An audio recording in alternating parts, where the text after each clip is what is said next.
ఈ చిన్న అమ్మాయికి ప్రతిరోజు పాడైన బ్రెడ్ మాత్రమే దొరికేది. ఆమెకు అనారోగ్య కారణంగా చూపు మరియు వినికిడి శక్తి కోల్పోయింది. కానీ అత్యంత విషాదకరమైన విషయం ఆమె తల్లి హఠాత్తుగా మరణించడం. ఆమె మరణం గురించి తెలియక పాప కామ్‌గా తల్లి కోసం ఎదురుచూస్తూ ఉండేది. ఆమె మరణం ముందు ఆమెకు చాలా అప్పులున్నాయి. కాబట్టి అప్పులోళ్ళు ప్రతిరోజు డబ్బు అడుగుతూ వచ్చేవారు. ఒకరోజు శామ్ ఇంట్లో నిశ్శబ్దంగా ప్రవేశించి అప్పు తీర్చడానికి ఏదైనా విలువైన వస్తువును వెతకడానికి ప్రయత్నించాడు. అకస్మాత్తుగా అతను బాత్రూమ్ నుండి టాయిలెట్ ఫ్లష్ శబ్దం విన్నాడు. అతను ఒక చిన్న అమ్మాయి వచ్చినట్టు చూశాడు. కానీ ఆమె శామ్‌ను గమనించలేదు. ఆమె టేబుల్ వద్దకు వెళ్లి పాడైన రొట్టెను తీసుకొని కేబినెట్ కిందకు వెళ్ళింది. అదే ఆమె రోజువారీ భోజనం. ఈ దృశ్యం చూసిన శామ్ షాకయ్యాడు. కానీ అతనికి విలువైన వస్తువులను వేగంగా వెతకడం మొదలుపెట్టాడు. అతను ఎమ్మాను ఆభరణాల గురించి అడిగాడు. కానీ ఆమె నిశ్శబ్దంగా బ్రెడ్ తింటుంది.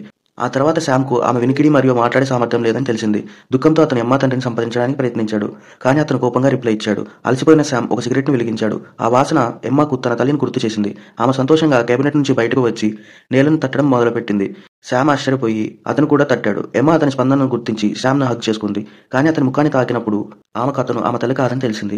ఎమ్మ కన్నీళ్లు పెట్టింది. ల్యాండ్‌లార్డ్ వచ్చి శామ్‌ను ఆమె తండ్రిగా భావించి అద్దె అడిగింది. ఆ తర్వాత శామ్‌కు డబ్బు తిరిగి పొందే ఆలోచన వచ్చింది. అతను ఇంటి పత్రాలను కనుగొని వచ్చే నెల అద్దె చెల్లించి డిపాజిట్‌ని తీసుకోవాలని ప్లాన్ చేశాడు. ఇప్పుడు శామ్ ఎమ్మాని చూసుకోవాలని నిర్ణయించుకున్నాడు. అతను ఆమెకు పాడైన రొట్టెలు తినకుండా ఆపడానికి రుచికరమైన నూడిల్స్ తీసుకొచ్చాడు. కానీ ఎమ్మ మంచి ఆహారం తినడానికి భయపడింది మరియు కేబినెట్ కిందకు పరిగెత్తింది. కోపంతో శామ్ ఆమె పాడైన బ్రెడ్‌లని విసిరేశాడు. ఎమ్మ అవన్నీ పోయినట్లు చూసి భయంతో కన్నీళ్లు పెట్టింది. దుఃఖంతో శామ్ ఆ రకమైన బ్రెడ్‌లను కొనుగోలు చేశాడు. ఎమ్మ దాని వాసన గుర్తించగానే సంతోషంగా మారింది మరియు నెమ్మదిగా శామ్‌పై నమ్మకం పెట్టడం మొదలుపెట్టింది. ఇప్పుడు ఆమె అతని దగ్గరనే ఉంది. ఆ రోజు ఎమ్మ శామ్ పక్కన నిద్రించింది.